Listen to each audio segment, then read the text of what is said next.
Hi everyone, today we're going to be doing this lovely cute little picture from Miniature Enchanted Forest. This is Johanna Basford's lovely little book. This is the picture on the right hand side, which is the gorgeous duck pond picture, which I think lots of people really love. And on the facing side, on the left, she's got this beautiful picture of just part of that picture. So I thought we could have a go at just doing this little bit. So we're going to have a go. To start with, I'm going to do the water and the sky, and then we'll do the details. Now, for the water, I'm going to be using Staedtler Ergosofts, and I'm going to use number 3 for the water.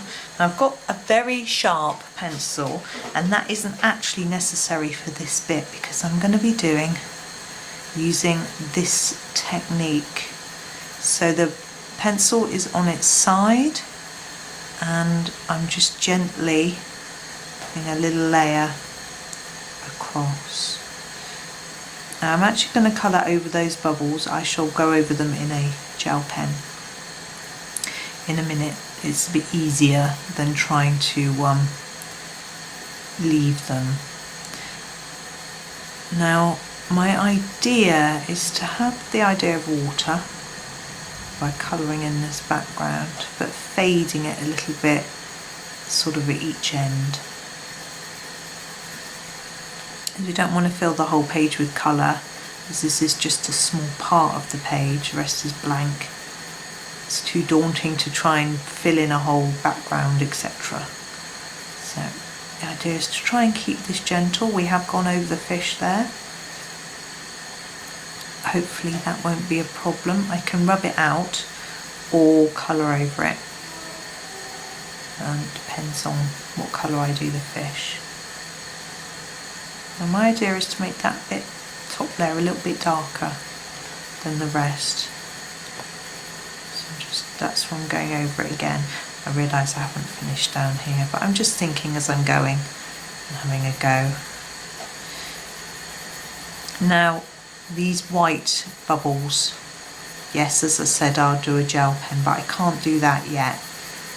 I need to leave that until the end, or else I'll just smudge it. It takes a little while to dry, and I'm not very patient at waiting and guessing, so I'll leave it until the end. So there's our water. I'm going to try and make that fade out a bit, the edges. Doesn't quite.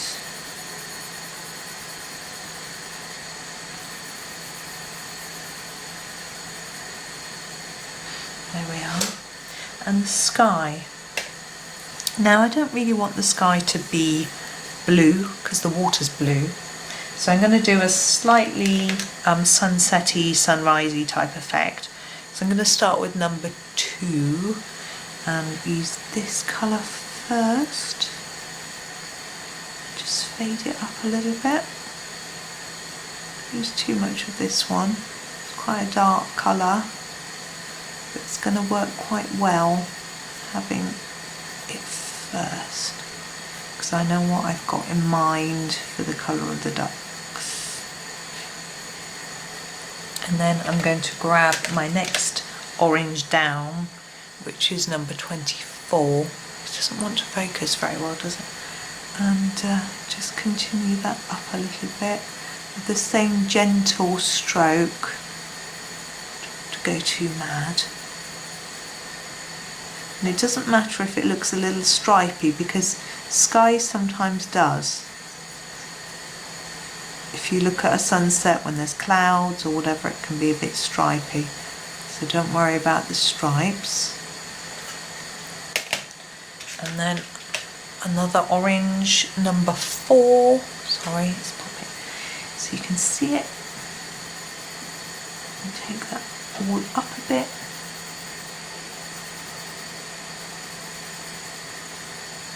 You can blend it into the colour below if you want to.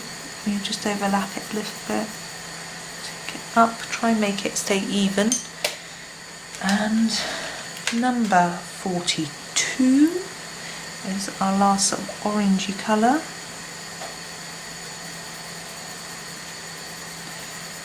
forget that we've got a sky full of dragonflies to incorporate as well.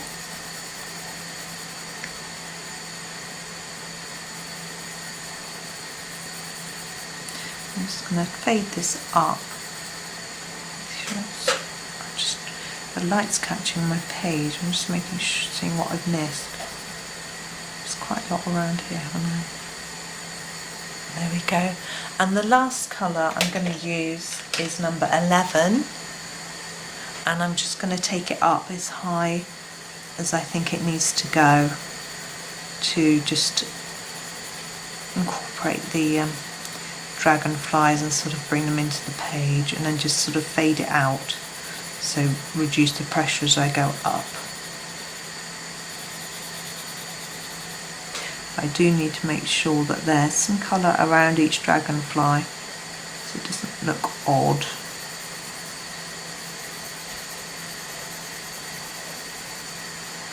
There, and that's going to be that finished.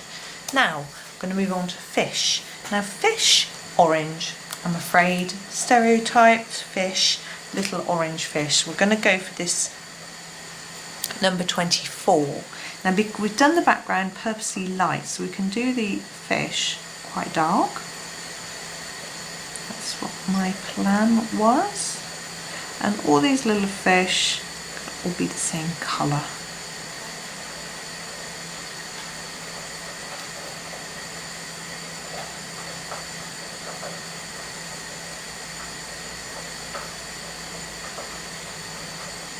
I'm just going to have to pause the video 1 minute. Sorry about that. I am in my kitchen. I am cooking tea at the same time as recording a video, and my saucepan was boiling madly. So just going to start with him. I'm going to use the number 4 to go up. Now when I do a fish, I normally do the fins and tail in a darker colour than the rest of the fish, but this time, ooh, I went a long way out of the line there. I'm trying to make the bottom look darker because I think because it's underneath it would be more in shadow and the light would catch the top. This time I'm actually going to do the fins and tail in a lighter colour just because it's different. Sorry, this is number 11. The yellow we use for the sky, just because it's different. I shouldn't always do things the same, should I? So there we go. Now we have ducklings. Now I think ducklings are yellow. I'm not going to use this yellow. I'm going to use this number 1 yellow, and they're fluffy. We're going to do a little fluff ball, do a round and round movement, and you see now why it was good starting with the red sky before going to the yellow, so they stand out. Now their beaks I usually do in a brown. I'm going to stick to that. I think I'm going to go with this darkish brown, number 76. I don't really know what colour their beaks are. I can't say that I've ever observed it that hard. Now Mummy Duck, she's brown, so I'm just going to take this brown and start colouring her up. We do have 2 shades of brown in the Ergosoft, and we have this sort of more reddy orangey browns as well, but if this is a mallard duck, she would be brown. So now I've done a layer, I'm going to start thinking about where I would emphasise darker colour. Obviously she's going to be darker underneath, she's got shade, and her tail, I think. And I'm going to grab the other brown, which is number 77, and do the details of these feathers. So dark at the end and a bit lighter, dark at the end here and then a bit lighter, and then we'll put a little bit of colour around her little face.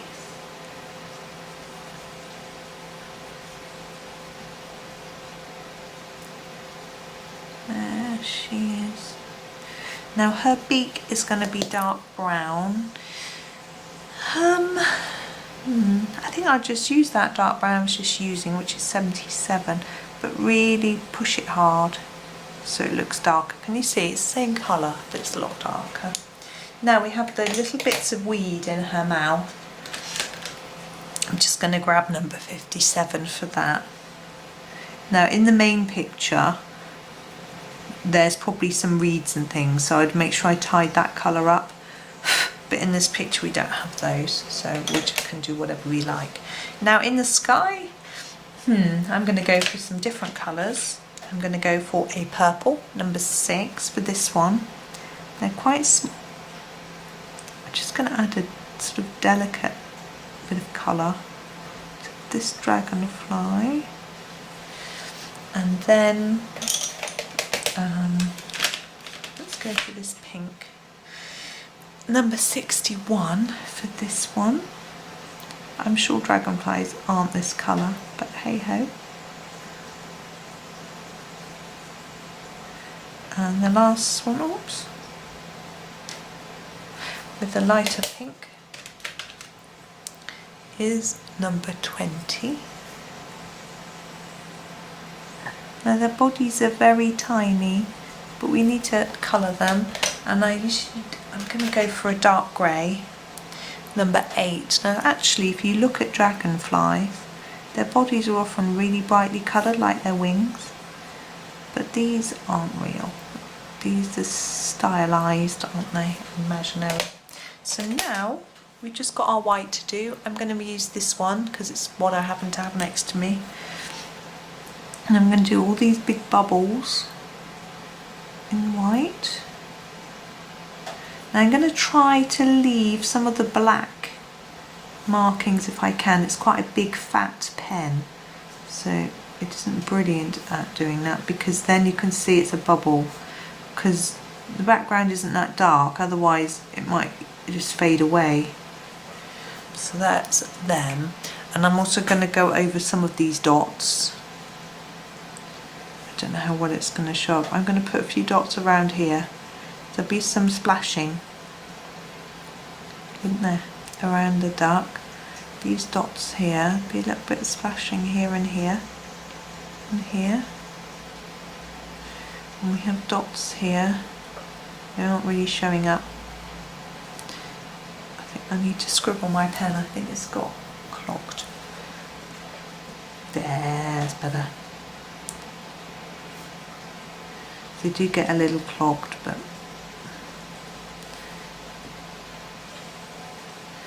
I'll do a bit more splashes. Now we've got a bit more pen flowing.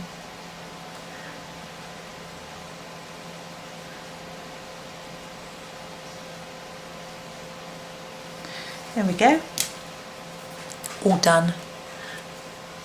So I hope you liked that video. Thank you very much for watching, and happy colouring.